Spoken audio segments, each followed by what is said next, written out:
Hello मेरे प्यारे बच्चों, कैसे हैं आप लोग। उम्मीद करते हैं कि आप सभी स्वस्थ होंगे, मस्त होंगे। तो आइए प्यारे बच्चों, आज हम लोग पढ़ते हैं। हम लोगों ने पढ़ा था एक्चुअली में न्यूटन्स के थर्ड लॉ तक हम लोगों ने पढ़ लिया था। आज हम लोग पढ़ेंगे law of conservation of momentum. Law of conservation of momentum क्या कहता है? यदि किसी ऑब्जेक्ट पे कोई एक्सटर्नल फोर्स अप्लाइड न हो, यदि किसी ऑब्जेक्ट पे कोई एक्सटर्नल फोर्स अप्लाई न हो, यानी कि कोई no external force applied on the object, then total momentum of the object is conserve. अगर कोई भी एक्सटर्नल फोर्स किसी ऑब्जेक्ट पे नहीं लग रहा है तो उसका टोटल मोमेंटम जो है हमेशा कंजर्व रहता है, संरक्षित रहता है।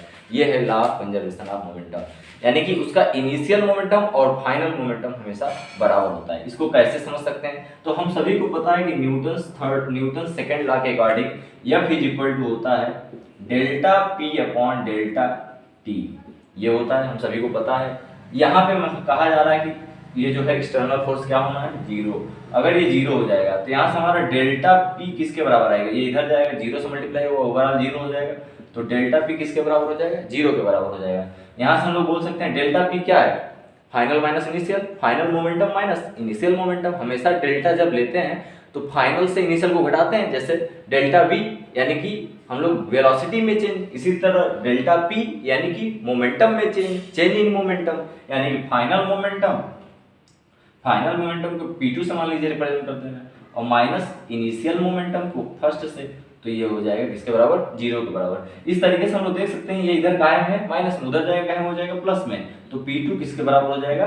P1 के। यहाँ से हम लोग कह सकते हैं प्यारे बच्चों कि P2 P1 एक दूसरे के बराबर है। कब बराबर होते हैं? जब कोई भी एक्सटर्नल फोर्स उस बॉडी पे काम ना करे, ठीक है। यानी कि कोई एक्सटर्नल फोर्स किसी बॉडी पर अगर काम नहीं कर रहा तो उसका टोटल मोमेंटम हमेशा कंजर्व रहेगा, इनिशियल और फाइनल मोमेंटम हमेशा कंजर्व रहेगा। अब हम लोग एग्जांपल में टू बॉडी सिस्टम लेकर चलेंगे, टू बॉडी सिस्टम को लेकर चलेंगे और एग्जांपल देखेंगे। तो अब हम लोग क्या करेंगे? एग्जांपल लेकर चलेंगे टू बॉडी सिस्टम का। सपोज मान लीजिए कि हमारे पास जो है ये एक जो है ट्रक है, ठीक, ये दूसरा ट्रक है, ठीक, ये दूसरा ट्रक है, ये एक ट्रक है। थोड़ा सा और छोटा बनाते हैं, नहीं तो जो है पूरे में आएगा नहीं। तो मान लीजिए कि हमारे पास दो ट्रक एक्चुअली में, एक ये ट्रक है और दूसरा ट्रक ये है। आप लोग भी सोच रहे होंगे कैसा ट्रक है सर अजीब अजीब ट्रक दिख रहा है, गोल गोल ट्रक कैसे होता है? ठीक है, तो ये ट्रक है, इस ट्रक का नाम ए दे दीजिए, इस ट्रक का नाम बी दे दीजिए। दोनों को रेस कराना है और दोनों में टक्कर कराना है, ठीक है। टक्कर कराएंगे, बहुत मजा आएगा, ठीक। मान लीजिए कि ये ट्रक, इसका इनिशियल वेलोसिटी UA है, ठीक, और इस ट्रक का इनिशियल वेलोसिटी UB है, ठीक। इसका मास MA है और इस वाले का मास MB है, ठीक। ये कुछ देर बाद जो है आपस में टक्कर करते हैं और टक्कर जैसे ही करेंगे, ये टक्कर की स्थिति है, और टक्कर के बाद दोनों की वेलोसिटी जो है चेंज हो जानी है, ठीक है। ये A है, ये B है, ये A है, ये B है, ठीक। तो टक्कर के दौरान प्यारे बच्चों, टक्कर के दौरान A जो है B पर फोर्स लगाएगा, A जो है B पर फोर्स लगाएगा, तो Newton third law apply, Newton का थर्ड लॉ लग जाएगा यहाँ पे। उसके रिस्पेक्ट में एक्शन का रिएक्शन होगा। यहाँ पे B वाला भी A पर फोर्स लगाएगा तो B भी A पर फोर्स लगाएगा। वो इक्वल एंड अपोजिट। देखिए B ने A पर फोर्स लगाया है, ये इसके इक्वल लगाएगा लेकिन अपोजिट डायरेक्शन में लगाएगा। क्या? अपोजिट डायरेक्शन में, ठीक है। यहाँ पे क्या हो जाएगा? मास इन लोगों का अभी भी MA MB रहेगा, ठीक, लेकिन इसमें जो है वेलोसिटी चेंज हो जाएगी। फाइनल वेलोसिटी हो जाएगी VA और इसकी हो जाएगी VB, ठीक है। फाइनल वेलोसिटी क्या हो जाएगा? इनिशियल वेलोसिटी ये था, तो आफ्टर कोलिजन, टक्कर के बाद दोनों की वेलोसिटी क्या हो जाएगी? चेंज हो जाएगी। और यहाँ से हो जाएगा MA, इनका मास तो वही रहेगा, ठीक है, मास चेंज नहीं होगा, MA MB। अब इस पूरे केस में आप लोग ये समझ गए होंगे कि दो बॉडी लिए थे और टक्कर के लिए आपको पता है ये पीछे है और ये आगे है, यानी कि ट्रक A पीछे है, ट्रक B आगे है। तो इन दोनों को अगर टक्कर कराना है तो इसकी स्पीड बढ़ानी पड़ेगी, यानी कि इसकी स्पीड ज्यादा होगी इस वाले से, तभी टक्कर होगा, तभी होगा टक्कर। आराम से सोचिए प्यारे बच्चों, आराम से, टेक योर टाइम, ठीक। तो ये टक्कर तभी होगा जब UA ग्रेटर देन UB छोटा होगा किससे? UA से। तभी तो पीछे वाला जब स्पीड बढ़ाएगा तभी तो जाके टक्कर मारेगा, जाएगा टक्कर मारेगा। लेकिन उससे पहले हमको पता है हम सभी को कि यहाँ से अगर हमको इस बॉडी का एक्सीलरेशन निकालना हो और इस बॉडी का एक्सीलरेशन निकालना हो तो ए यानी ए का एक्सीलरेशन क्या हो जाएगा, velocity, the rate of change of velocity, the rate of change of velocity, velocity में चेंज यानी कि final velocity minus initial velocity और अपॉन डेल्टा टी समय अंतराल, जितना समय टाइम इंटरवल में हो रहा है। इसी तरह इस पे हम लोग को b का एक्सीलरेशन निकालना हो तो हम लोग लिख सकते हैं bv माइनस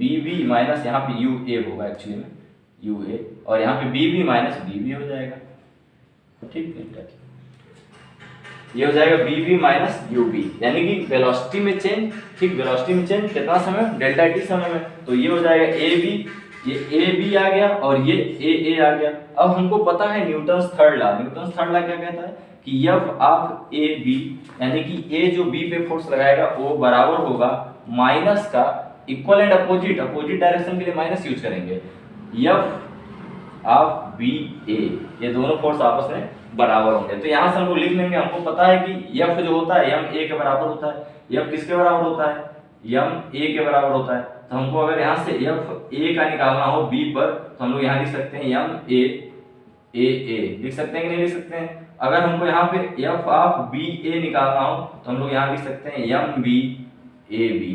बिल्कुल ऐसे ही यहाँ पे हम लोग करेंगे और ए के जगह पे ये वाली वैल्यू रखेंगे और ए बी के जगह पे ये वाली वैल्यू रखेंगे, ठीक, सीधे सॉल्व कर लेंगे सिंपली, बहुत ही आसान तरीके से।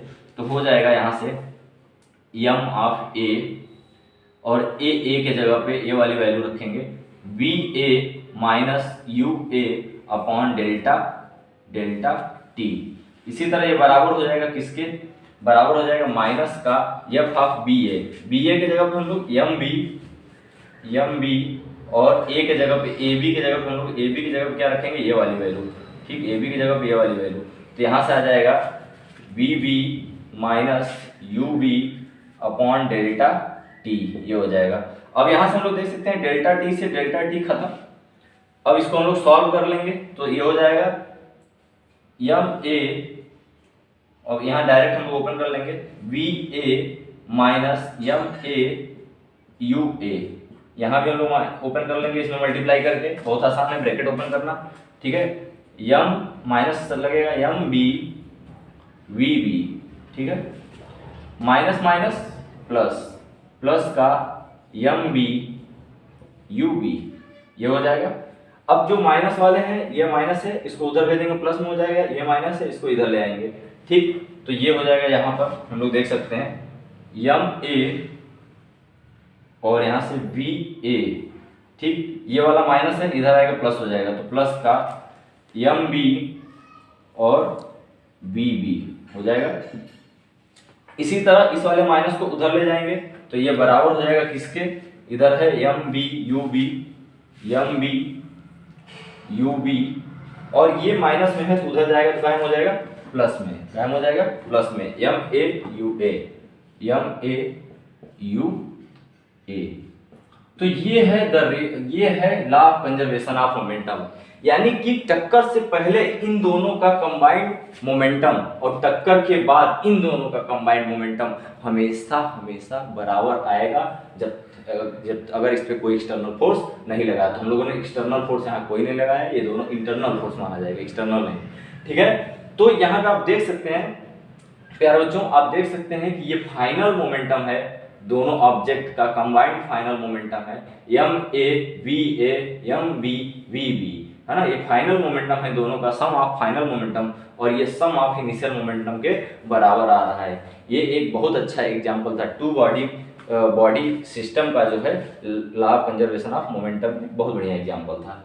उम्मीद करते हैं कि आपको ये वीडियो जरूर पसंद आया होगा। प्रॉब्लम अगर आपको आई हो कि आपको लगता है कि स्पीड तेज है तो आप इसको स्लो करके एक बार जरूर देख लीजिएगा और अच्छे से आ जाएगा, ठीक। बहुत बहुत धन्यवाद, मिलते हैं अगले चैप्टर के साथ, क्योंकि अब ये चैप्टर समाप्त हो गया, ये चैप्टर समाप्त हो गया है। बस हम लोग को एक क्लास और लेने की जरूरत है, जिसमें हम लोग 1 या 2 क्लास और लेंगे इस पे, जिसमें हम लोग न्यूमेरिकल पे चर्चा करेंगे, इससे रिलेटेड न्यूमेरिकल्स लगाएंगे इस चैप्टर से रिलेटेड, जिसमें F = m a पे लगाएंगे, फिर जो है सेकेंड लॉ एक और था जो F = delta P upon delta T पर लगाएंगे, और इस वाले पर भी हम लोग न्यूमेरिकल्स लगाएंगे, तब जाके हम लोग अगला चैप्टर की शुरुआत करेंगे। ठीक है, तब तक के लिए अलविदा।